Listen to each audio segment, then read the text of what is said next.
The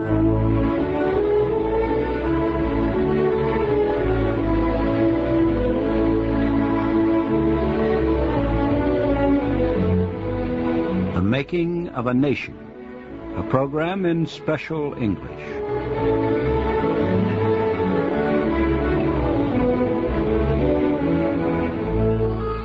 As we reported last week, the question of continuing the Bank of the United States arose as one of the serious issues facing the national election of 1832. The bank's head, Nicholas Biddle, had become as powerful as the President of the United States. He refused to recognize that the government had the right to interfere in any way with the bank's business. President Jackson also understood the power of the Bank of the United States. He did not believe the bank should continue. He opposed giving it a new charter. He proposed that a new national bank be formed as part of the Treasury Department. Jackson said the present Bank of the United States was dangerous to the liberty of Americans. He said the bank could build up or pull down political parties through loans to politicians. He said the bank always would support those who supported it. In the election year of 1832, the bank still had 4 years left to continue. Its charter would not end until 1836. Jackson had been urging Congress to act early so that the bank could, if its charter were rejected, close its business slowly over several years. This would prevent serious economic problems for the country.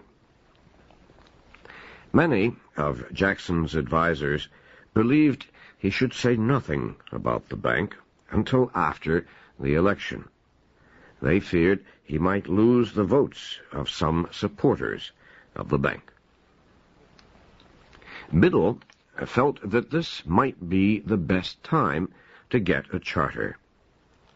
Henry Clay, the presidential candidate of the National Republicans, helped Biddle to make this decision.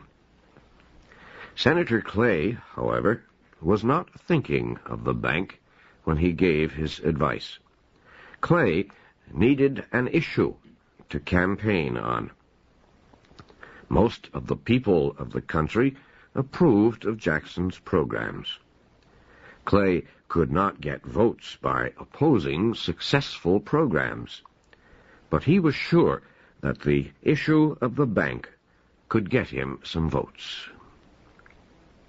The campaign for a new charter was led by the most powerful men in each house of Congress. In the Senate, the bank's supporters included Senator Clay and Daniel Webster. Former President John Quincy Adams, now a congressman, led the bank's struggle in the House. The chief opponent to the bank was Senator Thomas Hart Benton of Missouri. "I object to the renewal of the charter," he told the Senate, "because the bank is too great and powerful to be permitted in a government of free and equal laws. I also object because the bank makes the rich richer and the poor poorer."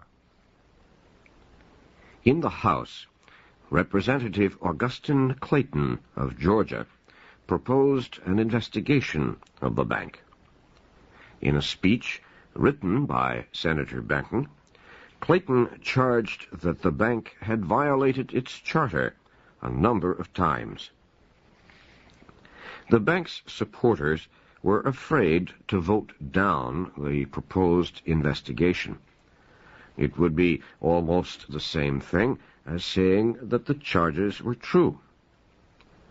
The investigation was approved, and a special committee was given 6 weeks to study the charges against the bank. 4 members of the 7-man committee were opponents of the bank. 3, including John Quincy Adams, were friendly.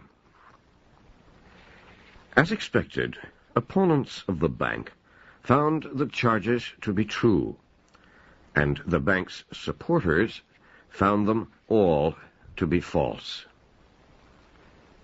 The majority report told of easy loans made to congressmen and newspapermen. It said a New York newspaper that had opposed the bank began supporting it after receiving a secret $15,000 loan. The investigation did not really change the votes of any of the congressmen. Many votes had been bought by the bank. Attorney General Roger Taney told of one example of this. Taney opposed the bank, and he rode to work one morning with a congressman who also opposed it. The congressman asked Taney for help on a speech he planned to make against the bank. Taney was surprised later to find that this same congressman had voted to give the bank its new charter. The congressman told Taney that the bank had made him a loan of $20,000. The Senate finally voted on the bank's new charter. The vote was 28 for and 20 against. The House voted 3 weeks later. It approved the charter, 107 to 85. The bill was sent to the White House. President Jackson called a cabinet meeting. 2 cabinet members, McLean and Livingston, agreed that the bill should be vetoed, but they urged Jackson to reject the bank charter in such a way that a compromise might be worked out later. Attorney General Taney, however, believed that the veto should be in the strongest possible language. He opposed any compromise that would continue the bank beyond 1836. Jackson agreed with Taney. He asked the Attorney General and 2 White House advisers to help him write the veto message. They worked on the message for 3 days. On July 10th, the veto was announced, and the message explaining it was sent to Congress. Jackson said he did not believe the bank's charter was constitutional. He said it was true that the Supreme Court had ruled that Congress had the right to charter a national bank, but he said he did not agree with the High Court. And Jackson said the President, in taking his oath of office, swears to support the Constitution as he understands it, not as it is understood by others. He said the President and the Congress had the same duty as the court to decide if a bill was constitutional. Jackson also spoke of the way the bank moved money from west to east. He said the bank was owned by a small group of rich men, mostly in the East. Some of the owners, he said, were foreigners. Much of the bank's business was done in the West. The money paid by Westerners for loans went into the pockets of the Eastern bankers. Jackson said this was wrong. Then the President spoke of his firm belief in the rights of the common man. It is to be regretted, he said, that the rich and powerful bend the acts of the government to their own purposes. Differences among men will always exist under every just government. Equality of ability, or education, or of wealth cannot be produced by human institutions. Every man has the equal right of protection under the laws.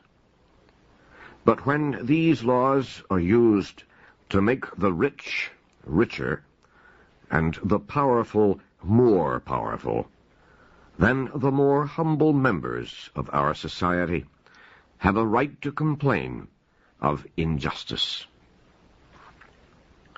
Jackson said he could not understand how the present owners of the bank could have any claim of special treatment from the government.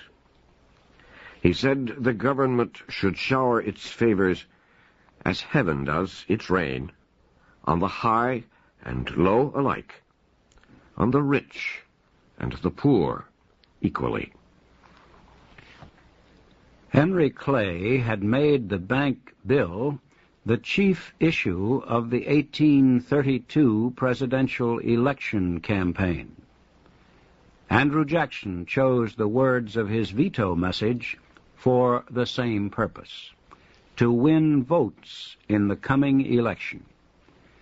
His veto of the bank bill cost him the votes of men of money, but it brought him the votes of the common man, the farmer, the laborer, and industrial worker. After his first 2 years as president, Andrew Jackson was not sure he wished to serve a second term. Jackson was not sure his health would permit him to complete a full 8 years in the White House.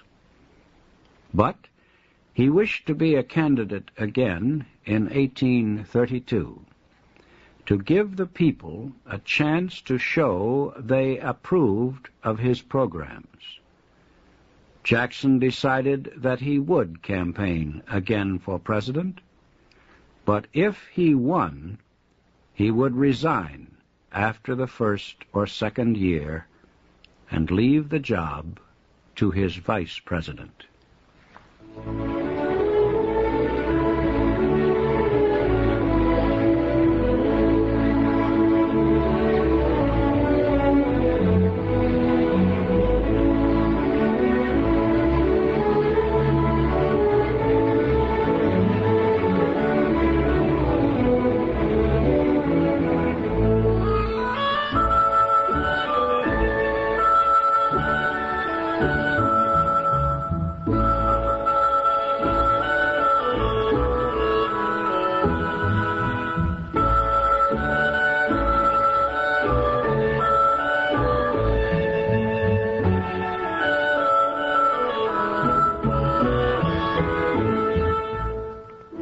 You have been listening to the special English program, The Making of a Nation.